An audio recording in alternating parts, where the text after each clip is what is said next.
Friday morning என்னோடய morning routine 6 மணிலேருந்து 7:40 வரை எப்படி போச்சுன்னு பார்க்கலாமா. காலையில் எழுந்திரிச்சு குளிச்சுட்டு வர்றதுக்கே 6:30 ஆயிடுச்சு. அதுக்கப்புறம் களி பண்ணணும், சாப்பாடு பண்ணணும், லஞ்ச் பண்ணணும், இதெல்லாம் ரெடி பண்ணிக்கிறேன். நான் எப்படி களி பண்ணுவேன்னா, 1 டம்ளர் பச்சரிசினா 1/2 டம்ளர் உளுந்து, 1/2 டம்ளர் வெந்தயம் போட்டுக்கிறேன். ரெண்டுமே மிக்ஸ் மேஷ் பண்ணி தான் போட்டு ஓவர் நைட் ஊற வச்சுருவேன். மறுநாள் காலையில் அது நல்லா ஊறி வந்திருக்கும்.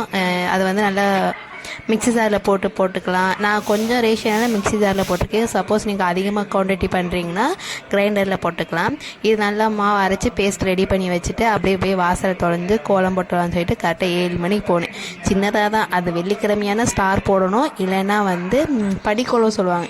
இது ரெண்டுமே இருக்கணும். ஆனால் புள்ளி வச்ச கோலம் இருக்கக்கூடாது. இது எப்படி தாண்டா மேஷ் பண்ணி வச்சுட்டு அதை ஒரு குளத்தையாக போட்டு வரைஞ்சி விட்டு லைட்டாக மஞ்சத்தூள் போட்டு நல்லா சுருளை விட்டு எடுக்கணும். சூப்பரான களி. இந்த களி செஞ்சு பாருங்கள், சூப்பராக இருக்கும். பாய்.